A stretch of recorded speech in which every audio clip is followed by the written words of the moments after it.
In a world hungry for change, nonprofit impact matters more than ever. Yet, you're asked to do more with less. What if you could do more with more? That's the promise of Bloomerang, the giving platform built for purpose. Fundraising, CRM, and volunteer insights are integrated to reveal opportunity and generosity so you can make more connections with more funds raised for more impact. Now, that's more like it. Learn how you can do more with more at bloomerang.com.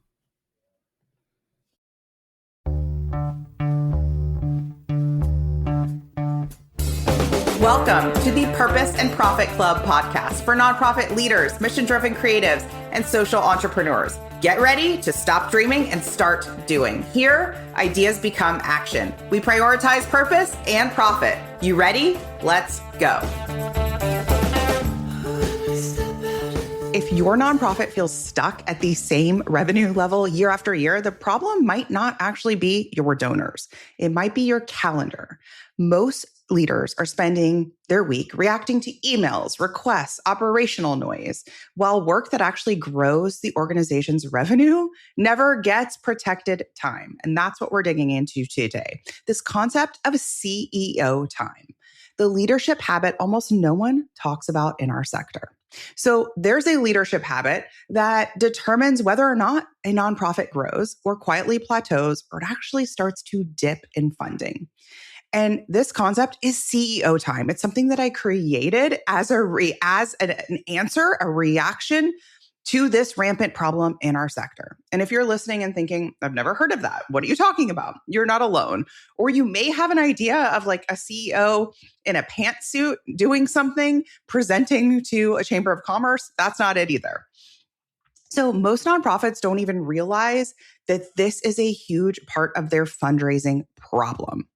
And if they are aware, if you are having a sense of like, I think I know what she's talking about, you're still diagnosing the wrong issue because when revenue stalls, the assumption is we need more donors. We need better events. We need a bigger email list. We need to try harder. We need to do more. But the real issue is actually, the real answer is actually much simpler. The leader of the organization is spending almost none of their time in revenue generating work. And I'm going to share with you what that looks like and what that doesn't look like today. This podcast was inspired by a recent coaching call I had with my sprinters inside the sprint method. And we teach a concept of CEO time. And one of the executive directors in there was like, I need some help with this. Here's what I'm running into. And it was one of my favorite coaching calls we've had in a while because everyone was nodding along. And if I may go on a tangent and say that is really the magic of group coaching because somebody says something and it wasn't even something you were planning on getting coached on today, but simply by listening, you're like, I'm doing that immediately. I am taking that on immediately. That's going to change my life. And so when somebody brings up something that might be a little bit scary or intimidating or vulnerable, and everyone else in the room is like, yes, me too. I'm struggling with this. That's when the magic of group coaching really happens. And that's when you see that real change happen. So let's dig into what leadership looks like for most nonprofits. Leadership looks like, if you're the executive director, the CEO, meetings, staff management, reports, operation, approving decisions, getting the board packet ready. Many times too, if you are a solo-led organization or if you have a small team, you are an admin. I almost said admin help. You're in a lot of admin. There's a lot of admin happening, right? And all of this work is important. Yes, but none of it actually drives revenue. Managing people doesn't drive revenue. Reports don't drive revenue. Looking backwards at data doesn't drive revenue. Getting the board packet together doesn't drive revenue. Ordering more printer ink doesn't drive revenue. Calling the HVAC guy to come fix the heat doesn't drive more revenue. You with me? CEO time is any activity that actually creates future revenue. And that future revenue, by the way, could be today. It's not like future revenue 3 years from now, future revenue like in a minute. It can be either, okay? If it doesn't move the pipeline, expand relationships, or generate funding momentum, it's not CEO time. If it's tinkering with a Canva graphic, it's not CEO time. And the problem is that most leaders are spending 90% of the week doing everything except this CEO time. And it's not your fault. It's systemic. It is because many organizations are doing the job of multiple people, right? Your role could easily be filled by two other staffers, right? And so there is truly a lot on your plate. And CEO time gives you your power back, your autonomy back, and helps you be a more decisive and courageous leader in a more well-funded organization. So let's talk about the trap. Like, why are we in this cycle? We're in this cycle because the nonprofit leader is drowning in inputs. Your inbox is fuller than ever. Your Slack or text messages or WhatsApp threads are constant. Your to-do list grows faster than you can clear it. So reacting becomes the default. You sit at your desk and you're like, what do we got today? And before you can even go look at your to-do list and take that thing off the list, 10 things happen and you're in reaction mode. That reaction mode becomes the default. Answer the email, review the design, get back to the board president, approve the brochure. That responsiveness feels productive, but that responsiveness doesn't drive revenue forward.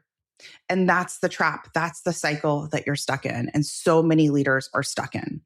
You can work incredibly hard all day and still do nothing that grows the revenue. And that, my friend, is where the burnout comes in, is because you hang your hat on the day, you are absolutely zapped, done. And your to-do list is the same. You still need to call that funder.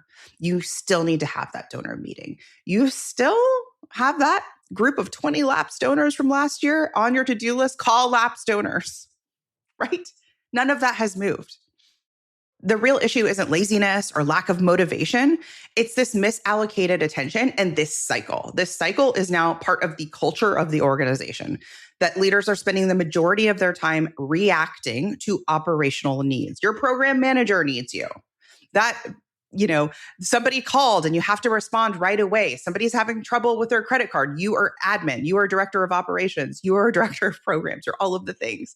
So you're sending donation receipts, answering emails, reviewing those marketing materials, troubleshooting operational issues.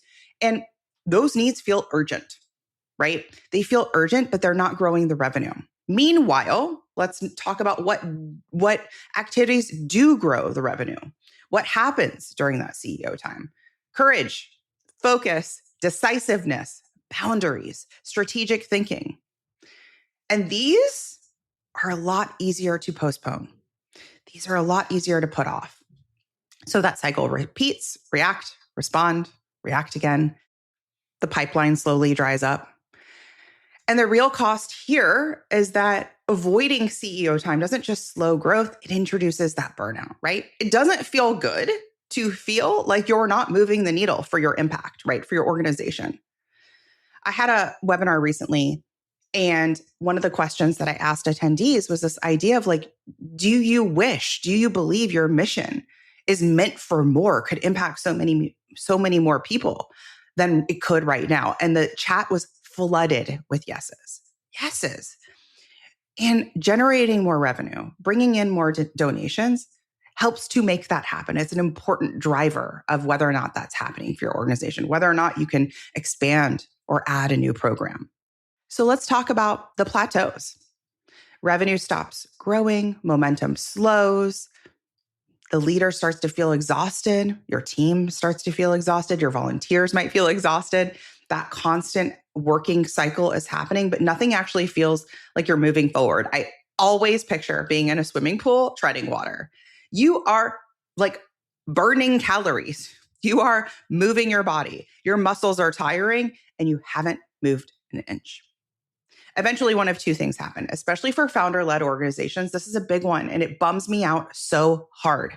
They give up. They stall out. They kind of go quietly into the night. I find this very rampant with newer, like under 10-year-old founder-led nonprofits. You just give up. And it's no wonder. Of course you give up. Or I see this happen a lot too. We see leaders leave the sector. They'll do one of two things. They'll just move to another job. They'll move to another nonprofit, maybe one that has a little bit more systems in place, a little more processes, a little more support. Or worse, this is the part that bums me out too. They leave the sector. They leave social impact. They go to the other side. They go to corporate. They go to for-profit sector. right? And it's like, we need you. We need the talent here. And I don't want that to happen to you. So we're going to talk about what to do instead. CEO time is where the leader takes off every other hat that I have outlined and they put on their revenue hat. And let me tell you, this hat has a lot of bravery. It's like you're brave, courageous, like it's that spicy hat, right? It's that side of you.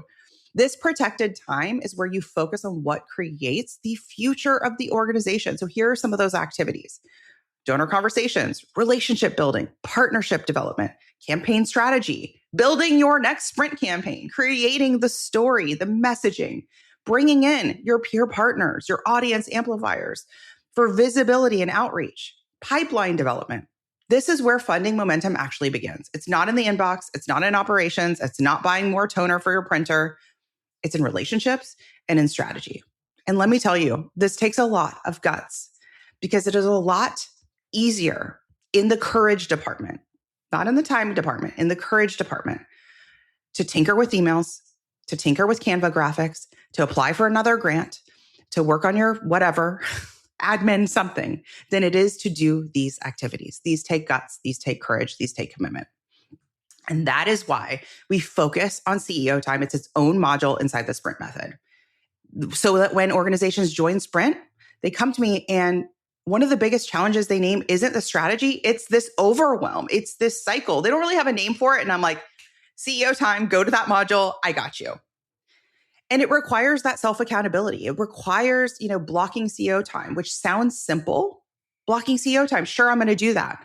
But simple doesn't mean easy. It actually requires a lot of boundaries. It requires telling people I'm not available right now. I can't do that right now. That's going to have to wait. It requires resisting the urge to jump into operational problems. Huge one. Because you are in a cycle, a well-worn habit. Imagine if all of a sudden I was like, from now on, you're going to brush your teeth in the middle of the day at 12 o'clock. Like that would be a whole new habit, even though it's technically pretty simple. It's just like everybody knows how to brush their teeth now, and we're going to brush it in the middle of the day. You're going to fail. You're going to not want to do it. It is not familiar. It's going to seem out of context. And that's about what this feels like too, where you're like, I'd rather just do this other stuff, right? So it requires resisting that urge. It stretches you. But when leaders start to protect their CEO time, the first shift we see is pipeline. It's so good. Conversations start happening. Partnerships begin forming. Funding starts coming in. Momentum starts building. One question that I commonly hear is, how much CEO time should I have? How much do I need? Some leaders protect a few hours a week. Some block multiple sessions. Some have an entire CEO day. There is no one size fits all. I say this because is there a one size fits all marketing book? One size fits all fundraising book? No. We all have different lives. We have sprinters who do this part-time, who have full-time other jobs. We have sprinters who are doing this full-time and they have different needs, right? And so you get to decide what works for you. Inside Sprint, we actually support multiple tracks because leaders can operate in those different realities, right? Some are caretaking, some are not, some are traveling, some are not. So you get to decide. The structure matters less than the commitment. Hear me on that. What matters is that the time exists, number one, and that it's protected, that you hold yourself to that protected time. Sometimes we need to treat it like a doctor's appointment. Like, would you just make a doctor's appointment and then just not show up? No, because they're going to call you and they're going to say, here's a bill, right? We're treating it with that level of protection. Now, if you're saying, Christina, this is great and all, but I'm too busy, or it's just never going to work for me, or people are always interrupting me and calling me, or I have to put these fires out, I hear you. That's why CEO time matters, because if you're constantly stuck in that reaction cycle, you will never build the revenue pipeline that reduces that pressure. Can we please hire somebody to help you with this admin stuff? Yes. But what do we need to hire? We need money. We need money to hire. Or if you say, I feel guilty or mean for blocking time or telling people no, that leadership, strong, courageous leadership requires boundaries.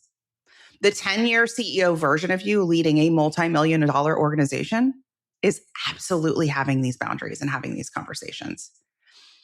Because remember, if everything is urgent, nothing is strategic. If everything is on fire, nothing is on fire. If you're thinking this feels uncomfortable, yeah, It is. That is a sign we're moving in the right direction. Bringing in more funding requires courage. It isn't always comfy and cozy. So that discomfort is a signal you're moving in the right direction. You're going towards the CEO work that is so, so important. Organizations don't plateau because the mission stopped mattering or because people stopped caring. They plateau because leadership moved away from bringing in funding, doing this courageous, deep work. And they plateau because they thought, I'm being responsive. It feels productive. My week is jam-packed full of stuff, but that stuff didn't create revenue. So you need to protect your CEO time. You can use our system. We have an entire system. You can come get coaching and say, okay, I tried it. Here's what I'm running into. That's why we love coaching so much. This is what we teach and support you in inside the sprint method. And if you're listening and saying, how do I actually do it? Like, I need more. I'm teaching a free class in just a few weeks. It's called 10K in 10 days. So I will show you how to create a sprint campaign that is fast, online, without events, without grants, without anything extra. This is perfect for the solo-led or small shop organization. You can go to splendidcourses.com/10K to sign up for free. All right, CEO hat, put it on. You're putting it on while you're listening to this podcast, that's for sure. I'm cheering you on. I'll see you in the next one. Hey, high achiever. I know your sights are set on ambitious, world-changing goals. In the Purpose and Profit Club group coaching program, you can get the support, motivation, and strategy to accelerate your impact. I like to say it's where the inner work meets big impact and big funding. Go to splendidcourses.com/waitlist and you will be first to be notified when we open up doors, and you'll get special bonuses when you join our waitlist. See you inside.